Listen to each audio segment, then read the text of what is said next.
November 10-ാം തീയതി തിങ്കളാഴ്ച ഡൽഹിയിലെ ചെങ്കോട്ടയിലെ മെട്രോ റെയിൽവേ സ്റ്റേഷൻ.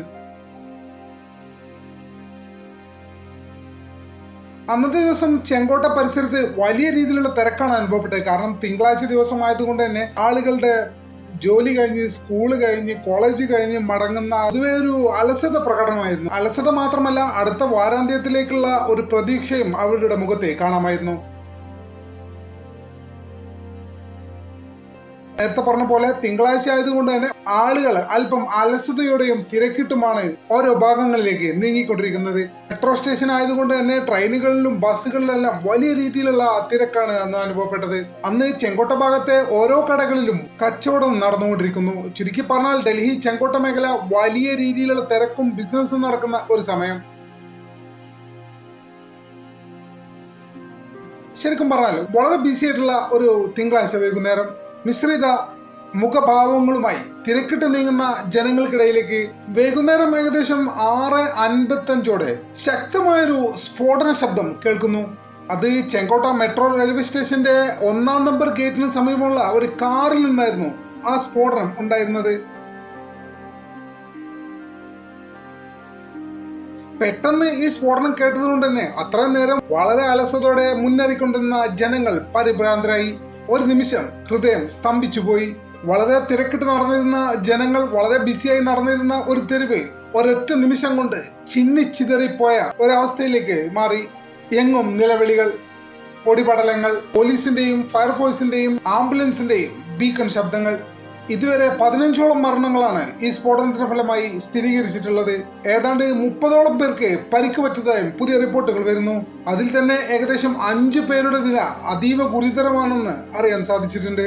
പെട്ടെന്നായിരുന്നു ചെങ്കോട്ട നഗരത്തെ പോലീസും മറ്റു സാമൂഹിക പ്രവർത്തകരും കൃത്യമായി തന്നെ ആ സമയം ഇടപെട്ടു. ചെങ്കോട്ടയിലേക്കുള്ള ഗതാഗതം താൽക്കാലികമായി തടഞ്ഞു.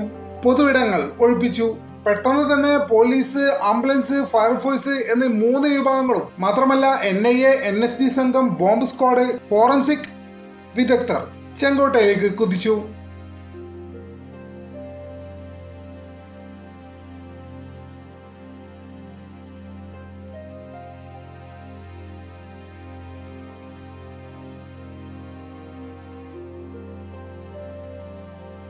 സ്ഫോടനത്തിൽ മരണപ്പെട്ട ഓരോ മൃതദേഹങ്ങളും ഈ സംഘം സൂക്ഷ്മമായി പരിശോധിച്ചു.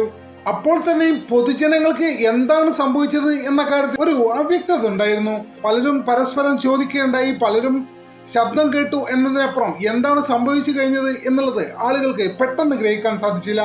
എന്തായാലും ഉടനെ തന്നെ തൊട്ടു സമീപത്തുള്ള രാജ്യ തലസ്ഥാനത്ത് രാഷ്ട്രീയ പ്രതികരണങ്ങളും ഉയർന്നു വന്നു. ജനങ്ങളുടെ സുരക്ഷയ്ക്ക് വേണ്ടിയുള്ള എല്ലാ നടപടികളും സ്വീകരിച്ചു കഴിഞ്ഞുവെന്നും കുറ്റവാളികളോട് യാതൊരു കരുണയും കാണിക്കില്ല എന്നും പ്രധാനമന്ത്രി നരേന്ദ്രമോദി പറഞ്ഞു. എന്താണ് സംഭവിച്ചത് എന്ന് അന്വേഷിച്ചു കൊണ്ടിരിക്കുകയെന്നും പ്രതികൾ ഉടൻ തന്നെ വലയിലാകുമെന്നും ആഭ്യന്തരമന്ത്രി അമിത് ഷായും പറഞ്ഞു. ഡൽഹി മുഖ്യമന്ത്രി ഉൾപ്പെടെ ക്യാബിനറ്റ് മന്ത്രിമാർ ജനങ്ങൾ ആശങ്കപ്പെടേണ്ടതില്ലെന്നും സംഭവത്തിന്റെ ഉത്തരവാദികളെ ഏറ്റവും അടുത്ത സമയത്തിന് ജനങ്ങളുടെ മുന്നിൽ തുറന്നു കാണിക്കുമെന്നും പറഞ്ഞു. സുരക്ഷ മുൻ ആശങ്കയും വിമർശനവും പ്രതിപക്ഷം ആരോപിച്ചു. പെട്ടെന്ന് തന്നെ പോലീസ് അന്വേഷണം പുരോഗമിച്ചു. ജമ്മുകാശ്മീരിൽ നിന്ന് ഇതിനോടകം തന്നെ 7 പേർ അറസ്റ്റിലായി കഴിഞ്ഞു. ഈ 7 പേരിൽ 2 പേർ ഡോക്ടർമാരാണ് എന്നുള്ള കാര്യം നമ്മൾ മറന്നുപോകരുത്. ഏതാണ്ട് 2900 കിലോ സ്ഫോടക വസ്തുക്കൾ, തോക്കുകൾ, ചൈനീസ് പിസ്റ്റളുകൾ, റിമോട്ട് കൺട്രോൾ ഉപകരണങ്ങൾ, ടൈമറുകൾ, മെറ്റൽ ഷീറ്റുകൾ എല്ലാം തന്നെ പോലീസ് കണ്ടെത്തി. നിരോധിത ഭീകര സംഘടനയായ ജെയ്ഷെ മുഹമ്മദ്, അൻസാർ ഗിസ്വത്തുൽ ഹിന്ദ് എന്നീ സംഘടനയുമായി ബന്ധപ്പെട്ടവരാണ് ഇതിനോടകം തന്നെ അറസ്റ്റിലായി കഴിഞ്ഞിരിക്കുന്നത്. ഫരീദാബാദിൽ നിന്ന് പിടിയിലായ ഡോക്ടർ മുസമ്മിൽ അഹമ്മദിന്റെ കയ്യിൽ നിന്നും ഇതിനോടകം തന്നെ 360 കിലോ സ്ഫോടക വസ്തുക്കളും ആയുധങ്ങളുമാണ് പോലീസ് പിടിച്ചെടുത്തത്. ജമ്മു കാശ്മീരിൽ പലയിടത്തും ഇപ്പോഴും റെയ്ഡുകൾ തുടരുകയാണ്. സാമ്പത്തിക സ്രോതസ്സിനെ കുറിച്ചും രാജ്യാന്തര ബന്ധങ്ങളെ കുറിച്ചും വിശദമായി പരിശോധിച്ചു വരികയാണ്. തിങ്കളാഴ്ച ആളുകൾക്ക് അലസതയും മടുപ്പും നിരാശയും ഉണ്ടായിരുന്ന ഒരു വർക്കിംഗ് ഡേ ഒടുവിലത് ഭീതിയും വേദനയും നൽകി. പക്ഷേ സുരക്ഷാ സേനയും വിദഗ്ധരും ജനങ്ങളുടെ പ്രതീക്ഷയും ധൈര്യവും ചേർന്ന് ഈ ഭീഷണിയെ നേരിട്ടു. ഈ പ്രതീക്ഷയും ധൈര്യവും തന്നെയാണ് നാളത്തെ ദിവസം മുന്നോട്ട് പോകാൻ നമ്മളെ പ്രേരിപ്പിക്കുന്നതും.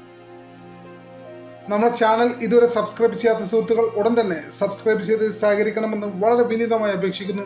മറ്റൊരു വീഡിയോയുമായി ഒട്ടും വൈകാതെ തന്നെ കാണാമെന്ന പ്രതീക്ഷയോടെ തൽക്കാലത്തേക്ക് ഇവിടെ പറയുന്നു. നന്ദി.